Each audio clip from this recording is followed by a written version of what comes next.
Hi student, कैसे हैं? आशा करते हैं आपकी तैयारी बहुत अच्छी चल रही होगी। आज हम काफी इंपॉर्टेंट क्वेश्चन लेके आए हैं जो आपको कल यानी कि 18 तारीख के एग्जाम में जो सोशल साइंस का सब्जेक्ट है उसके लिए ये रामबाण है। तो बने रहिए मेरे साथ। अभी तक यदि आप मेरे चैनल को सब्सक्राइब नहीं किए हैं तो आप हमारे चैनल को सब्सक्राइब कर सकते हैं। यहां से आपको प्रत्येक सब्जेक्ट का आंसर की, इसके साथ साथ सारे विषयों की तैयारी कराई जाती है। इवन कि आप यहां से पॉलिटेक्निक, आईटीआई और क्लास 12th 11th की भी तैयारी आप कर सकते हैं। तो बिना समय गवाए करते हैं हम लोग स्टार्ट। देखते हैं कौन से महत्वपूर्ण क्वेश्चन है जिसकी संभावना कल के एग्जाम में आने की पूरी पूरी है। चलिए देखते हैं।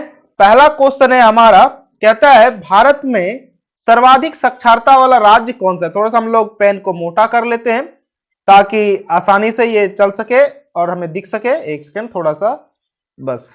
तो कहता है भारत में सर्वाधिक साक्षरता दर वाला राज्य कौन सा है। तो सबको पता है कि केरल जो है वहां की साक्षरता दर काफी अधिक है और बिहार जो है कि हमारा बिहार अपना बहुत ही नीचे से पहले नंबर पर आता है।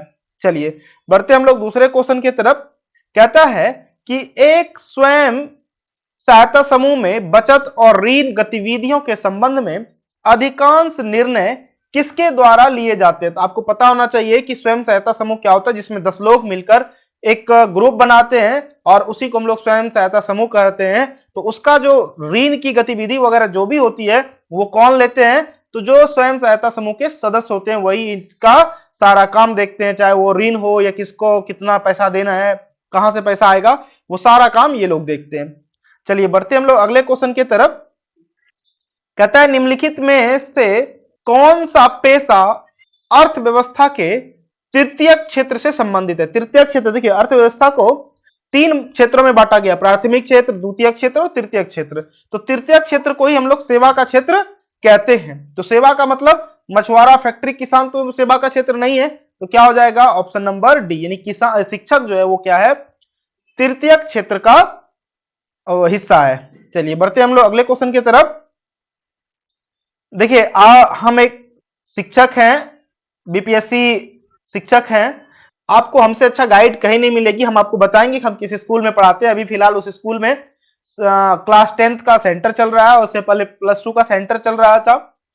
तो हम आपको सारा चीज बताएंगे, तो आप हमसे जुड़े रहिए और आपको यहाँ से सबसे अच्छी गाइडेंस भी मिलेगी, चाहे वो चाहे वो पॉलिटेक्निक हो, आईटीआई हो, पैरामेडिकल्स हो या फिर क्लास 12th में भी आप एडमिशन लेंगे तो उन सारी चीजों को सबको आपको हम बहुत ही अच्छे से गाइड भी करेंगे। तो चलिए क्वेश्चन को देखते हैं और आप इस वीडियो को लाइक करें, शेयर करें, सब्सक्राइब करें और हमें मोटिवेट करें ताकि हम आपके लिए बहुत ही अच्छे से वीडियो लेके आए। चलिए देखते, कहता है कि भारत में वैश्वीकरण के कारण निम्न में से किस एक को सबसे कम लाभ प्राप्त हुआ। तो सबसे कम लाभ किसको प्राप्त हुआ वैश्वीकरण से? सेवा को भी हुआ, उद्योग को हुआ, और उद्योग को ही हम लोग क्या बोलते हैं, द्वितीय क्षेत्र। तो जो कृषि वाला क्षेत्र है ये सबसे पीछे रह गया वैश्वीकरण होने के बावजूद। चलिए देखते होंगे ना, इसीलिए ये पीछे रहा। तो आज भी किसान की जो आय है बहुत कम है। चलिए बढ़ते हम लोग अगले क्वेश्चन की तरफ। कहते हैं निम्न में से किस पर खर्च करना निवेश कहलाता है। निवेश तब होता है जब हम कुछ नई चीजों को करते हैं, नई चीजें खरीदते हैं या नया सामान बनाते हैं, उसके लिए जो किया जाता है उसको हम लोग निवेश बोलते हैं साधारण भाषा में। तो कारखाने की इमारत बनाना भी निवेश है, क्योंकि फैक्ट्री लगाने के लिए हमको कारखाना चाहिए ना, और कारखाना मतलब दीवार वगैरह तो चाहिए उसमें। तो कारखाने की इमारत, भवन, मशीन, उपकरण, ये सभी है, सभी में खर्च करना क्या कहलाता है, निवेश कहलाता है। चलिए बढ़ते हम लोग अगले क्वेश्चन की तरफ। कहता है निम्न में से किस कारण ने वैश्वीकरण को सुगम नहीं बनाया। मतलब उल्टा पूछ रहा है। तकनीकी भी आया, तो आज देखिए कोई भी सामान हम चाइना से भी ऑर्डर कर सकते हैं, अमेरिका से ऑर्डर कर सकते हैं। व्यापार का उदारीकरण, इससे भी हुआ ना कि भारत की कंपनियां विदेश में जाके व्यापार कर सकती है, विदेश की कंपनियां भारत में आके व्यापार कर सकती है। WTO, वर्ल्ड ट्रेड ऑर्गेनाइजेशन, ये भी वैश्वीकरण को क्या कर रहा है, बढ़ावा दे रहा है। लेकिन जो बैंक का राष्ट्रीयकरण है ये क्या किया, ये प्राइवेट बैंकों को भी सरकारीकरण कर दिया, जिससे कि वैश्वीकरण सुगम नहीं हो पाया या बहुत हद तक उसकी गति रुक गई। चलिए बढ़ते हम लोग अगले क्वेश्चन की तरफ। अगला क्वेश्चन देखते हैं क्या है। कहता है जवाहर रोजगार योजना कब लागू की गई। जवाहर रोजगार योजना कब लागू की गई? तो ये जो हमारा 1989 है, इसी वर्ष में जवाहर रोजगार योजना लागू की गई। इसमें क्या होता था कि लोगों को, गांव के लोगों को रोजगार दिया जाता था ताकि वो बेरोजगार ना रहे। चलिए बढ़ते हम लोग अगले क्वेश्चन की तरफ। कहता है विगत कुछ वर्षों में बिहार में किस क्षेत्र का सर्वाधिक विकास हुआ है? तो जो सेवा का क्षेत्र है ना, बिहार में वो सर्वाधिक विकास हुआ है, क्योंकि कृषि में तो कोई बड़ा विकास नहीं हुआ। उद्योग आज भी देखते हैं हमारे यहाँ बिहार में बहुत ही कम फैक्ट्री है, कहीं कहीं नजरें आती, बिल्कुल है ही नहीं, जिसकी बिहार को सख्त जरूरत है ताकि हमारे युवा पीढ़ी को रोजगार मिल सके। तो ऑप्शन नंबर सी हमारा आंसर हो जाएगा। क्या हो जाएगा? सी आंसर हो जाएगा। चलिए बढ़ते हम लोग अगले क्वेश्चन की तरफ। ये हमारा पहला भाग है, इसके जस्ट हम दूसरा पार्ट को भी लेके आएंगे। 80 क्वेश्चन का एक सेट है जो कि आपको कल के एग्जाम में काफी हेल्प करेगा दोनों सिटिंग में। कहता है भारत में वित्तीय वर्ष कहा जाता है, तो आप लोग अर्थव्यवस्था में इसको पढ़े होंगे। 1 अप्रैल से जो 31 मार्च होता है, इसको क्या कहा जाता है? वित्तीय वर्ष कहा जाता है। चलिए बढ़ते हम लोग अगले क्वेश्चन की तरफ। कहता है हमारे देश में किस मुद्रा को वैधानिक मान्यता प्राप्त है?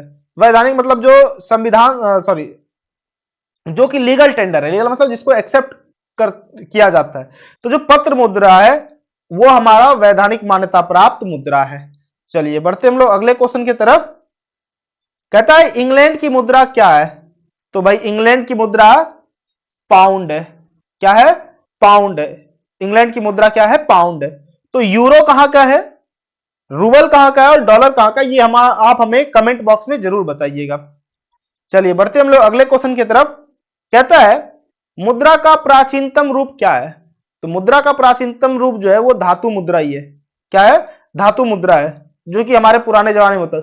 वैसे वस्तु मुद्रा नाम करके कोई चीज नहीं होती है, भले वस्तु के बदले हम एक दूसरे से चीज लेते थे, लेकिन हम लोग धातु मुद्रा को ही बोलेंगे। चलिए बढ़ते हम लोग अगले क्वेश्चन की तरफ। कहते हैं भारत में सर्वाधिक वर्षा वाला स्थान कहाँ है? तो 1 नंबर पे हमारा मासिन राम आता है और दूसरे नंबर पर चेरापूंजी आता है। तो ये भारत में सबसे, यहाँ पे भारत में सबसे ज्यादा वर्षा होती है, तो 1 नंबर पे हम लोग मासिन राम को ही रखते हैं। चलिए बढ़ते हम लोग अगले क्वेश्चन की तरफ। स्टूडेंट, यदि आप मेरे चैनल को सब्सक्राइब नहीं किए हैं, लाइक नहीं किए, तो आपसे मेरा रिक्वेस्ट है कि आप सब्सक्राइब करें और यहां से काफी अच्छा नॉलेज लें। आपको बहुत सारी जानकारियां मिलेगी, रिजल्ट कब आएगा, कॉपी में किस तरह से चेक हो रहा है, क्योंकि हम लोग ही कॉपी जांचने का भी काम करते हैं। चलिए, लेटेराइट मृदा का रंग होता है, तो लेटेराइट का जो है ना वो लगभग पीला टाइप से, धूसर से पीला टाइप की ओर होता है, तो हम लोग यहाँ पीला में ही आंसर लगाएंगे। चलिए बढ़ते हम लोग अगले क्वेश्चन की तरफ। कहता है निम्न में लौह अयस्क कौन है? तो हेमेटाइट जो है वो लौह अयस्क है। अयस्क क्या होता है कि जिसको हम लोग साफ सफाई करके, उसका रासायनिक क्रिया करके उससे धातु बनाते हैं, उसी को हम लोग क्या बोलते हैं? अयस्क बोलते हैं। ठीक है, तो हेमेटाइट क्या है? लोहे का अयस्क, यानी हेमेटाइट से ही लोहा बना प्राप्त किया जाता है। कहता है इंदिरा गांधी नहर कहां है? इंदिरा गांधी नहर कहां है? तो ये राजस्थान में है, और खासकर ये पानी पश्चिमी राजस्थान की तरफ जाती है, जो केवल मरुस्थल ही मरुस्थल है। तो राजस्थान के लिए एक वरदान साबित हुआ इंदिरा गांधी नहर। चलिए बढ़ते हम लोग अगले क्वेश्चन की तरफ, देखते हैं अगला क्वेश्चन क्या है। कहता है क्योटो सम्मेलन किस देश में आयोजित हुआ था? तो जो क्योटो सम्मेलन है वो जापान में हुआ था आयोजन, इसीलिए इसको, ये जो क्योटो है वो जापान का एक शहर है और उसी के नाम पर इसको जाना जाता है। चलिए बढ़ते हम लोग अगले क्वेश्चन की तरफ। कहता है भारत का पहला परमाणु ऊर्जा केंद्र कहां स्थित है? तो भारत का जो पहला परमाणु ऊर्जा केंद्र है वो तारापुर में स्थित है, और ये महाराष्ट्र में है। महाराष्ट्र में है। कहां है? महाराष्ट्र में है। चलिए बढ़ते हम लोग अगले क्वेश्चन की तरफ। अगला क्वेश्चन है, कहता है सोपानी कृषि प्रचलित है, तो ये उत्तराखंड में, खासकर पहाड़ी जो इलाके होते हैं वहां सोपानी कृषि की जाती है। चलिए बढ़ते हम लोग अगले क्वेश्चन की तरफ। कहता है निम्न में कौन प्रायद्वीपीय नदी है? तो ये जो कृष्णा है, कृष्णा नदी, ये प्रायद्वीपीय नदी है। क्या है? पेनिसुलर रिवर है। बताएंगे क्या होता है पठारों से निकलने वाली जो नदी होती है। चलिए बढ़ते हम लोग अगले क्वेश्चन की तरफ। कहता है, थोड़ा सा पीडीएफ को ठीक करते हैं। कहता है कि विश्व पर्यावरण दिवस कब मनाया जाता है? तो आप लोग को पता होना चाहिए, बहुत हमें अवेयर होना चाहिए कि विश्व पर्यावरण दिवस 5 जून को मनाया जाता है। क्योंकि पर्यावरण है तभी तो हम लोग हैं, अन्यथा हमारे यहाँ भी क्या हो जाएगा, कई तरह की बीमारियां फैलने लगेगी, कई तरह का ऐसे घटनाएं घटने लगेगी जो कि मानव जीवन के लिए बहुत ही त्रासदी का रूप होगा। तो पर्यावरण हमारे लिए काफी महत्वपूर्ण है। चलिए बढ़ते हम लोग अगले क्वेश्चन की तरफ। कहता है रिहिंद बांध है, क्या रिहिंद बांध है कहां में? तो आप हमको इस क्वेश्चन के लिए आपको कमेंट बॉक्स में बताना है कि रिहिंद बांध कहां है। चलिए बढ़ते हम लोग अगले क्वेश्चन की तरफ। कहता है किस खनिज को उद्योग की जननी कहा जाता है? तो ये काफी आसान सा क्वेश्चन है कि लोहा को जो है कि क्या कहा जाता है, उद्योग की जननी कहा जाता है। क्योंकि आप देखते होंगे आसपास में जितने भी चीजें हैं वो लोहे से ही बनती है, उसके बाद एल्युमिनियम है, तब फिर तीसरा कोई धातु आता है। कहता है भारत में सबसे बड़ा लौह अयस्क उत्पादक राज्य कौन है? तो उड़ीसा जो है वो सबसे बड़ा है, उसके बाद झारखंड की बारी आती है। तो लौह अयस्क में सबसे ज्यादा कौन है? उड़ीसा। चलिए बढ़ते हम लोग अगले क्वेश्चन की तरफ। कहता है गोंडवाना समूह प्रसिद्ध है, किसके लिए गोंडवाना समूह प्रसिद्ध है? तो कोयले के लिए। किसके लिए? कोयले के लिए गोंडवाना समूह प्रसिद्ध है। कहता है कि लोनार झील, कौन सा झील? लोनार झील कहां स्थित है? क्या है क्वेश्चन हमारा? लोनार झील स्थित झील है महाराष्ट्र में, कर्नाटक में, उड़ीसा में या आंध्रा में? तो लोनार झील जो है वो हमारा कहां है? महाराष्ट्र में। कहां है? महाराष्ट्र में। चलिए बढ़ते हम लोग अगले क्वेश्चन की तरफ। कहता है मानस अभयारण्य किस राज्य में स्थित है? तो मानस अभयारण्य जो है वो असम में स्थित है। क्या है? असम में स्थित है। चलिए बढ़ते हम लोग अगले क्वेश्चन की तरफ। कराया देखते हैं अगला क्वेश्चन क्या है। कहता है पारादीप पतन किस राज्य में स्थित है? क्या पूछा गया? पारादीप पतन किस राज्य में स्थित है? ऑप्शन है पश्चिम बंगाल, उड़ीसा, आंध्र प्रदेश, तमिलनाडु। तो पारादीप जो है वो उड़ीसा में है। कहां है? उड़ीसा में। और उड़ीसा में भी कहां है? जगत सिंहपुर में। कहां पे? जगत सिंहपुर में। चलिए बढ़ते हम लोग अगले क्वेश्चन की तरफ। देखते हैं हमारा अगला क्वेश्चन क्या है। कहता है निम्न पत्तनों में कौन भारत के पूर्वी तट पर है? पूर्वी तट, अब देखिए उड़ीसा जो है वो क्या है? भारत के पूर्व में ही है ना, ऐसे वाला जो है यही है ना उड़ीसा। तो क्या हो जाएगा? पारादीप। अभी एक ही क्वेश्चन से देखिए कैसे दूसरा क्वेश्चन बन गया। चलिए बढ़ते हम लोग अगले क्वेश्चन की तरफ। देखते हैं अगला क्वेश्चन क्या है। कहता है निम्नलिखित में कौन नई आर्थिक नीति का अंग नहीं है? निम्नलिखित में कौन नई आर्थिक नीति का अंग नहीं है? तो नई आर्थिक नीति का अंग राष्ट्रीयकरण जो है ये बिल्कुल भी नहीं है। क्योंकि राष्ट्रीयकरण से होता है मतलब कि तब सारा काम सरकार करेगी, और वैश्विक आर्थिक नीति में ये कहा गया हमारी नई आर्थिक नीति में कि सरकारें अब काम नहीं करेगी, प्राइवेट कंपनियां काम करेगी, प्राइवेट लोग काम करेंगे। कहता है कि जवाहरलाल नेहरू पत्तन कहां स्थित है? पत्तन मतलब वही जॉसी पोर्ट जिसको बोलते हैं। तो ये महाराष्ट्र में है। कहां है? महाराष्ट्र में। चलिए बढ़ते हम लोग अगले क्वेश्चन की तरफ। कहता है निम्न में कौन रबी फसल है? आप लोग बहुत अच्छे से जानते होंगे अभी जो फसल लगाया गया है वो क्या है? रबी ही फसल तो है। तो चना हमारा ऑप्शन हो जाएगा। क्या हो जाएगा? चना। चलिए बढ़ते हम लोग अगले क्वेश्चन की तरफ। देखते हैं हमारा अगला क्वेश्चन क्या है। कहता कुशहा तटबंध किस नदी से संबंधित है? कुशहा तटबंध किस नदी से संबंधित है? तो हमारा आंसर हो जाएगा कोसी, जिसको बिहार का शोक भी कहा जाता है। कोसी नदी को बिहार का शोक भी कहा जाता है। चलिए बढ़ते हम लोग अगले क्वेश्चन की तरफ। कहता है पश्चिम बंगाल का शोक किसे कहते हैं? पश्चिम बंगाल का शोक किसे कहते हैं? तो ये जो दामोदर नदी है इसको पश्चिम बंगाल का शोक कहा जाता है। क्या कहा जाता है? पश्चिम बंगाल का शोक कहा जाता है। चलिए बढ़ते हम लोग अगले क्वेश्चन की तरफ। कहता है भोपाल गैस त्रासदी किस प्रकार की आपदा है? भोपाल गैस त्रासदी किस प्रकार की आपदा है? तो देखिए भोपाल गैस में क्या हुआ था कि एक साइनाइड नाम करके गैस थी जो बाहर वायुमंडल में लीक हो गया था। पर्यावरण में, जिससे कि बहुत सारे लोग को सांस लेने में तकलीफ हुई थी और लगभग 5000 लोगों की मृत्यु हुई थी। तो ऐसे आपदा को हम लोग बोलते हैं मानव जनित आपदा। क्या बोलते हैं? मानव जनित आपदा। चलिए बढ़ते हम लोग अगले क्वेश्चन की तरफ। कहता है भूकंप संभावित क्षेत्रों में भवनों की आकृति कैसी होनी चाहिए? क्या कह रहा है? भूकंप संभावित क्षेत्रों में भवनों की आकृति कैसी होनी चाहिए? तो आयताकार। यदि आयताकार कोई घर है तो उसमें भूकंप कम आता है। क्या आता है? भूकंप कम आता है। चलिए बढ़ते हम लोग अगले क्वेश्चन की तरफ।